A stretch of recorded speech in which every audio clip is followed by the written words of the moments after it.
Let's be real. Lawsuits are no fun, but with Paulson & Nace, at least they are a little easier. With two DC-born partners, Paulson & Nace will fight for you the way only a Washingtonian could. Paulson & Nace handles medical malpractice, wrongful death, and other complex injury cases involving negligence.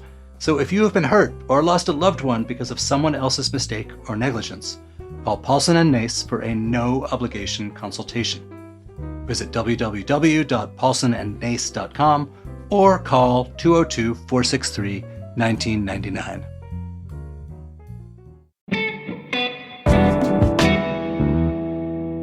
Today on CityCast DC, we are talking about frat chaos at the University of Maryland. We're talking about vouchers in DC, and we are going to talk with a man who's going to visit every dang park in the district. I'm here with CityCast's Priyanka Tilve and DC environmental reporter Jacob Benston.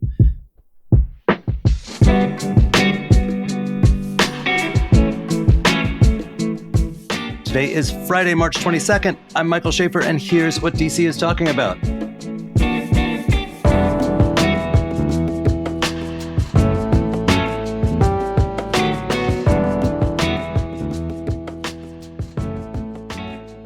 Hey, Priyanka. Hey. And hey, Jacob, welcome back. Yeah, thank you. So, Priyanka, you flagged this week. There's this pretty crazy post story detailing, stuff that's come out in federal court filings about hazing scandal at the University of Maryland. Can you explain what the deal is there?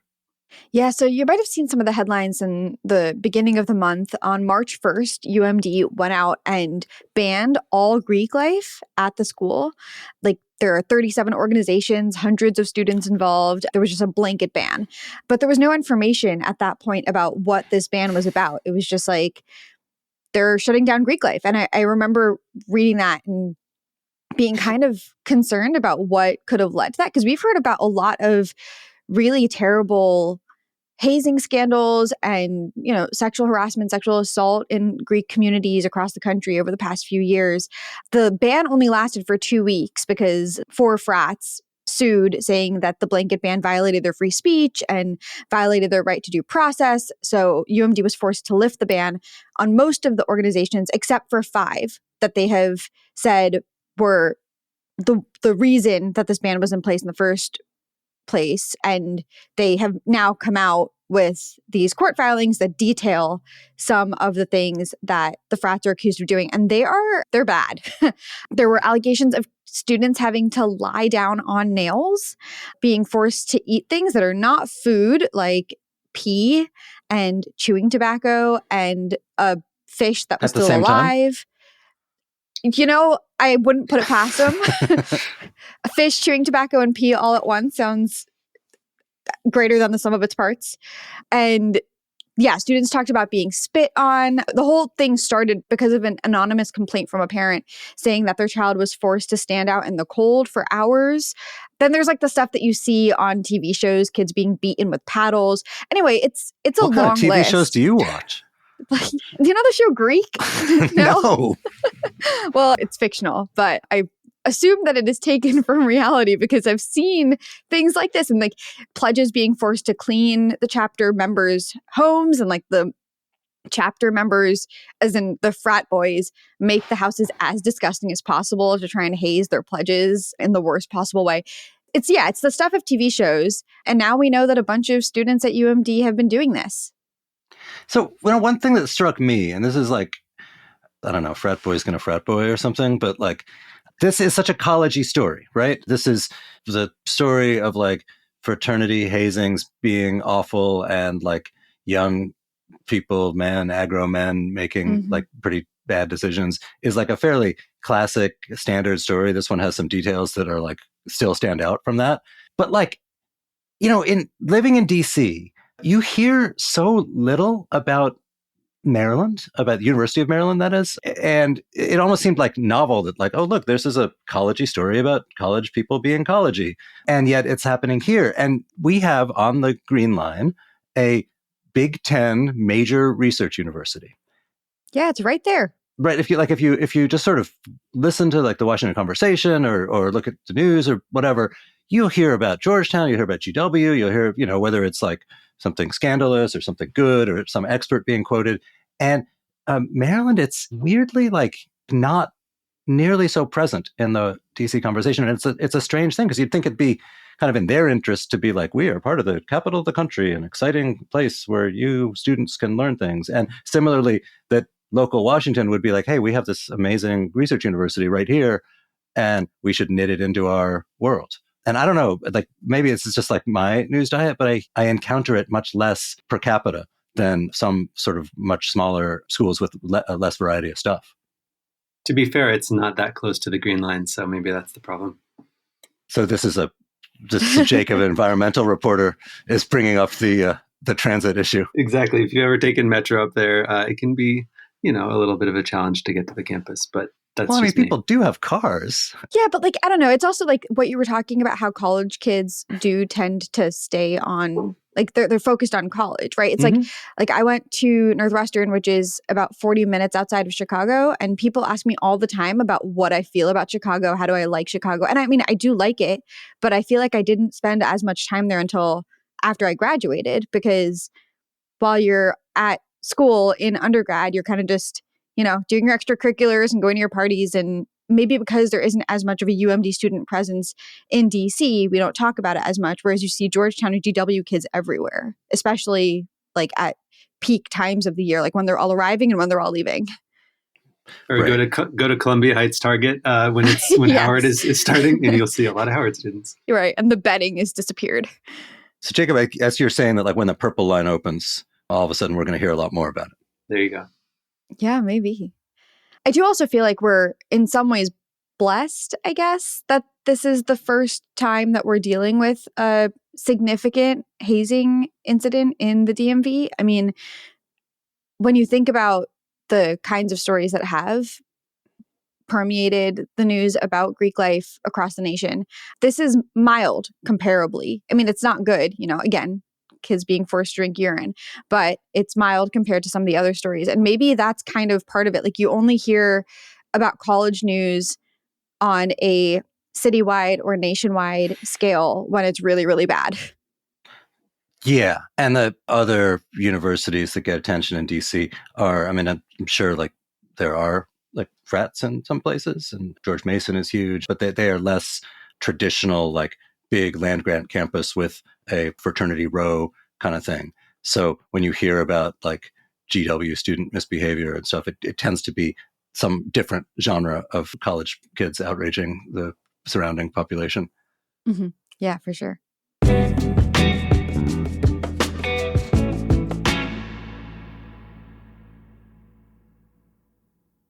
All right, so Jacob, last time you were on the show, we talked about sort of new environmental stuff that would be rolling out soon. One of those things was the DC e-bike voucher program, which friend of CityCast, Junaid Dill, has reported on this week for Axios DC.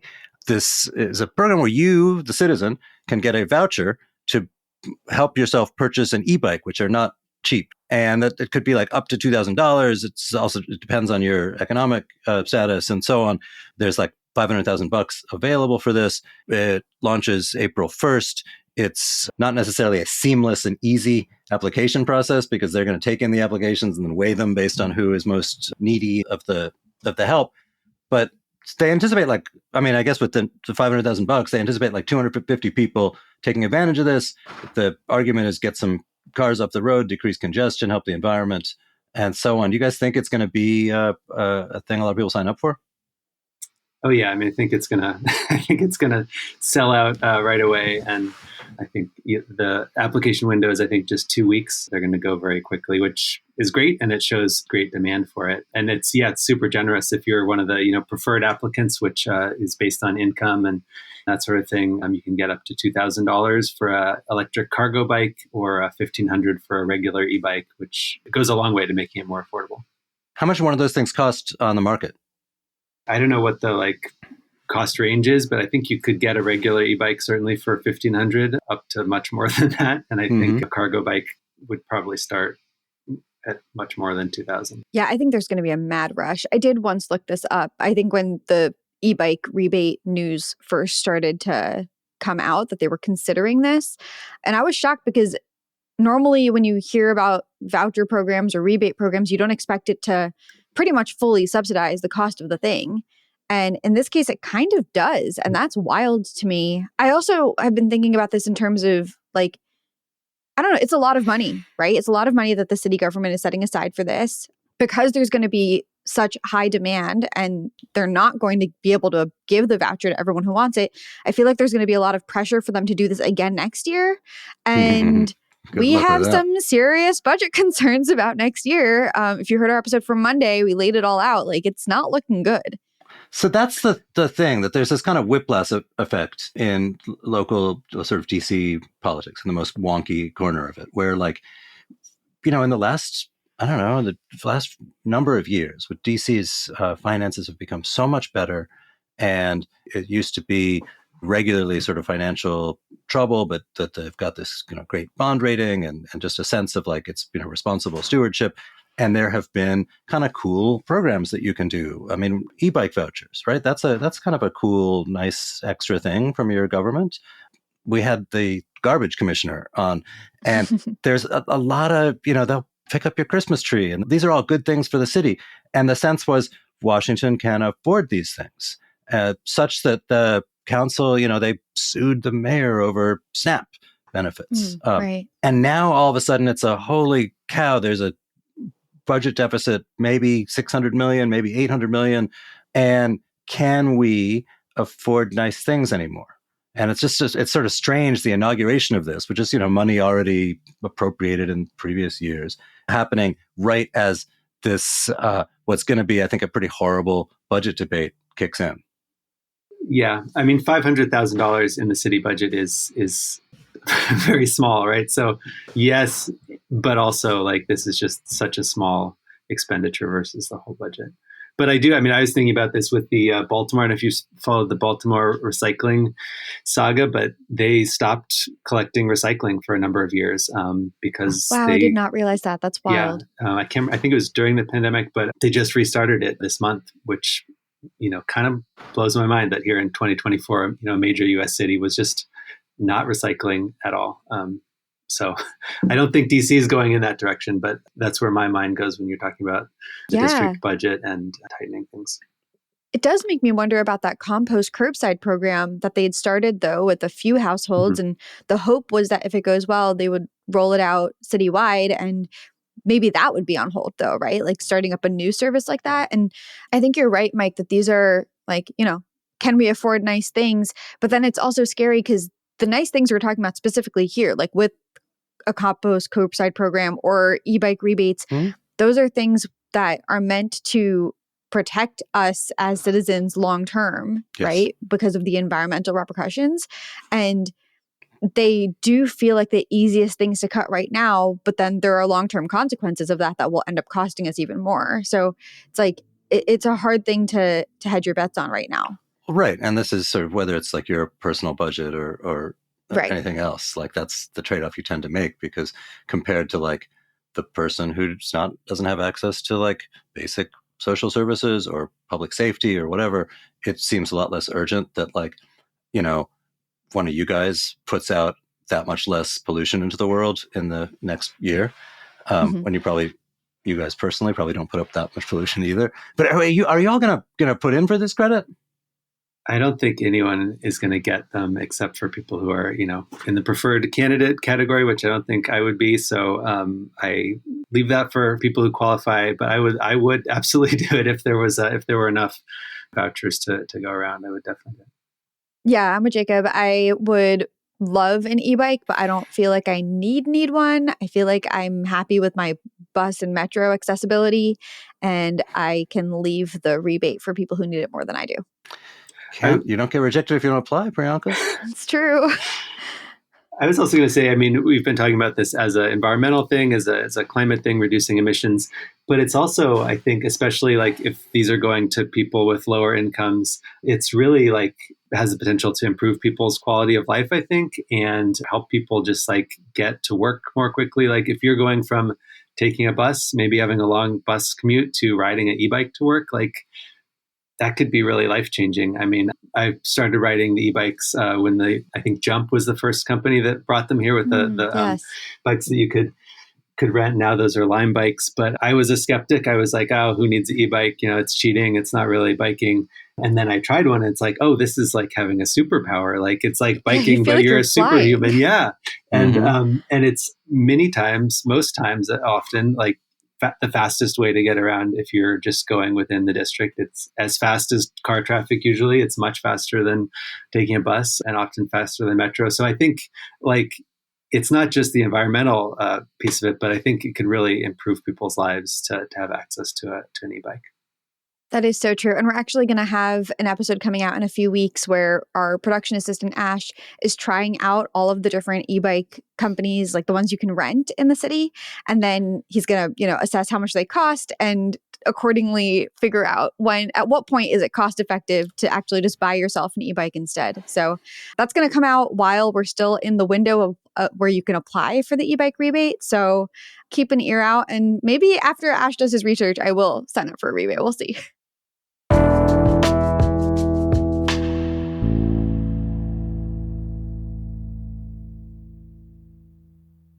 All right, so Jacob, speaking of getting around town, you have this new endeavor you're going to do where you want to visit every park in DC. And there's a ton of them, or at least a ton of things that are controlled by park agencies. Some of these are like traffic circles and random grassy triangles. But tell me about the plan and what you're going to do, and also why. Don't you have anything better to do? Well, you know what? I got laid off recently, so I guess I don't have anything better to do. No. So there are supposedly 683 parks in the District of Columbia, and that number comes from the Trust for Public Land, which has kind of an amazing database of parks in cities around the country. And I think parks are just fascinating to me in that there's just like so many stories in DC that can be sort of told through the lens of our public lands, like how we've, set aside, protected these lands, how we've maintained them, how equitable the access is across the city. Like there's just a lot of stories that are tied up in those things. And I came to really appreciate the parks in the city, especially like during the pandemic and having that outdoor space. So I think this is an exciting way for me to like explore the city a little bit, also dig into some of those issues that I think are really interesting about environment, about racial justice and equity, about history. And yeah, so that's my challenge over the next few months, is to try to visit all of these parks. And as you said, many of them are like little triangles or circles. There's actually one on my street that's basically just a tree, and that's technically a park administered by the National Park Service. And DC is really unique in its park system because of our kind of weird federal status here. 90% of the park acreage in the district is controlled by the federal government, mostly the National Park Service. And there's just a lot of kind of weird problems that stem from that, but also really great opportunities. And also we have, access to some of the greatest urban parks in the country. So it's kind of, uniquely messed up in some ways and uniquely great in some ways. And I really want to explore those issues. So weirdly, I wrote my political column, which everyone should read because it's awesome, about this week. That the Park Service, like if you look at surveys of like most popular federal agency, it always wins, right? Except in DC, it's like constantly on the receiving end of like grumbling that in most places would be directed at City Hall. And, it turns out that for historic accident dating to like when Home Rule happened, the Park Service, in addition to like the mall and these sort of national treasures, controls like the inside of your traffic circle and your neighborhood park and so on. And a lot of people think they're not really built for, they're sort of the culture is like Yellowstone or whatever, like we protect these places from humans. But Parks and Rec kind of seen as more like we build basketball courts for humans. And that seems like a subject of like constant, very weird grumbling that sort of says a lot about DC's strange constitutional status. That's the thing. You ran into a bunch as a reporter in DC. Mm-hmm. Yeah, the Park Service's mission includes, that they're trying to preserve the landscape and the cultural heritage and all that. The word preservation features very, very highly in their mission. And so when that comes to an urban park system, that doesn't always make sense. If you have like a unmaintained, overgrown, grassy patch of land, preserving it in that state is probably not the best in the best interest of residents. Or even if it is more well maintained, like maybe that land would be best served with a tennis court or a playground. And so there have been, obviously there are parks, national parks that have those kind of amenities. There's golf courses, there's playgrounds and stuff, but they do tend to be less, I would say, less well maintained, have less amenities than the district controlled parks. Because if you're a neighbor or a voter, you can vote out the mayor or something if you're mad about the state of your park, but you can't really vote out the chief ranger. Yeah, That's true. Yeah, no one at the Park Service is having to respond to like 311 requests. But I was going to also say, just on the flip side, like the district government might be incentivized to take some parkland and build something on it and have some more tax revenue, whereas the National Park Service is much less likely to do that. So I think that's, one benefit is that we have saved a lot of these green spaces in the city because of that federal ownership. That's a good point. I am so excited you're doing this with us, Jacob. But okay, 683 parks. Yeah. How are you going to do this? It remains to be seen. But my idea is I'm going to get on my bike, get on Metro, and I think I'm going to try to map out, section by section.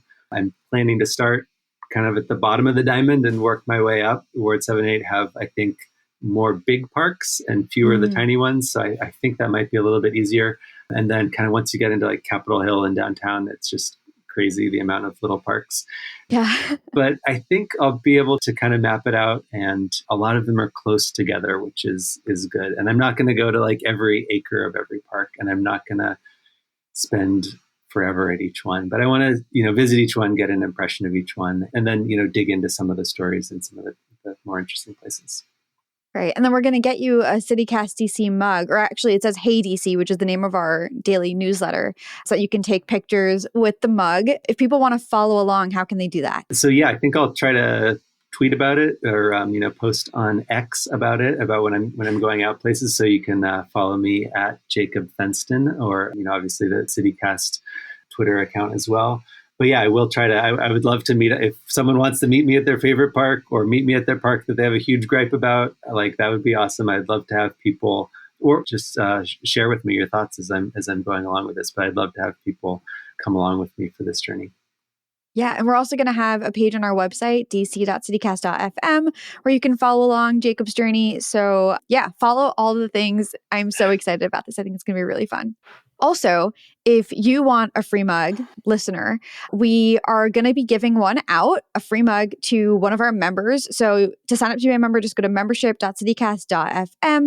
It costs as little as $8 a month, and you get ad-free listening, exclusive access to our events before other people know about them, and you'll get this mug, and it's really beautiful. We'll post a picture of it. So you have to sign up before Friday, April 5th, though, for a chance to win the mug. Membership.citycast.fm.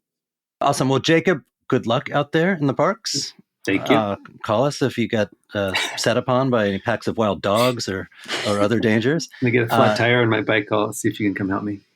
Or if we can get you an e-bike. There we go. Yeah, we'll get the voucher going. And Priyanka, awesome to see you. Yeah, of course.